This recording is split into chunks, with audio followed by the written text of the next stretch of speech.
people might say that I have a green thumb. That phrase means that I'm really good with plants, that I am usually able to have healthy, strong plants, and that somehow I have some sort of gift with gardening. You could say the very same thing about salespeople. Some salespeople seem to have a natural ability, a knack, for being able to nurture their prospects, for being able to find and advance the leads that they work with into full-blown customers and to have lots of repeat business and referrals.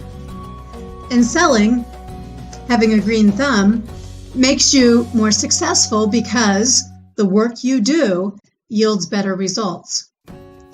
Now, I don't think there's anything all that special about my thumbs. I think it's much more about the planning and the care that I put into the plants that I grow. I am very planful. I think ahead about what they're going to need. And I devote the time, even when I'm not in the mood for it, to go over there and to feed or water or harvest the plants so that they can continually grow and thrive. Having a green thumb, whether it's in gardening or in selling, isn't a matter of natural inborn characteristics. It's a matter of the work you're willing to do to get the results that you're looking for. This is true with any type of gardening, but it's especially important when you're growing in bales of straw.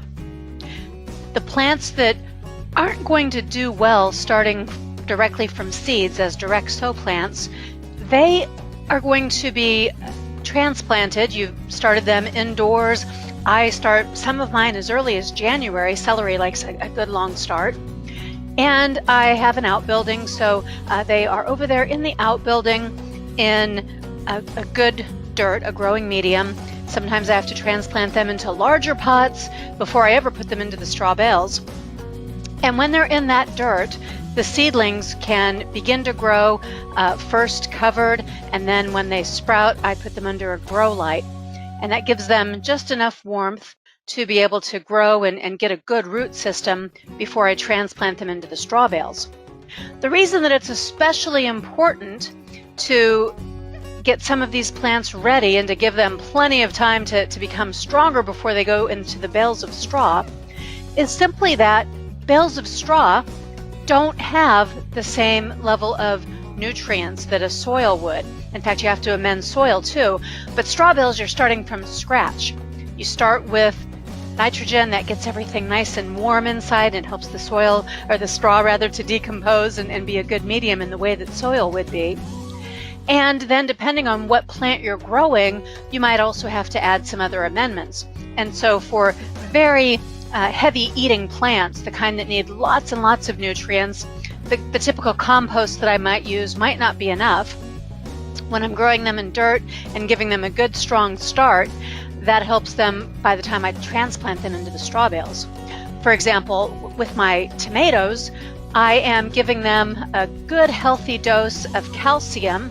I do that by saving eggshells and then grinding them into a fine powder, and I put that right into the dirt where I plant the tomato seed, and it begins to grow for several weeks before I ever transplant it out into the straw bales, when the bales themselves are ready and when the weather is appropriate for them and we're certain that there won't be any more frost. The seedlings have the very best chance of growing when they've been nurtured and taken care of indoors, and then I put them outside for a few days, take them out from under their grow lights, take them from their controlled environment, and I sit them outdoors in the dirt that they have been growing in to harden them off. That helps them to become acclimated to the new climate where they're going to be living before I ever transplant them into the bales of straw. Now, of course, not all plants need to be transplanted.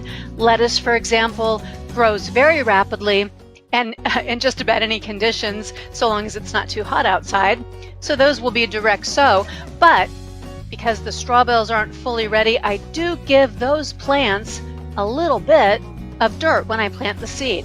It just gives them a a nicer opportunity to flourish and to not have to overcome odds that they would otherwise be working against.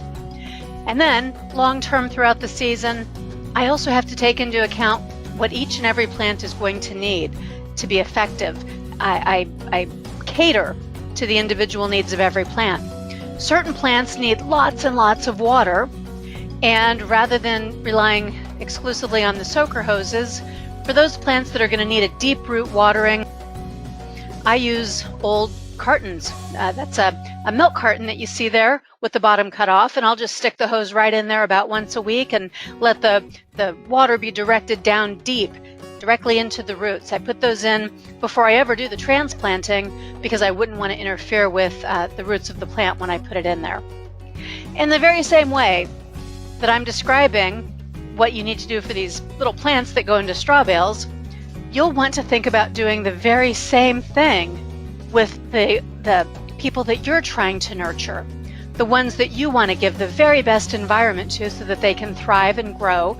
After all, they are coming to depend on you, and it is up to you how much production, how much connection you're going to have with each and every one of those folks.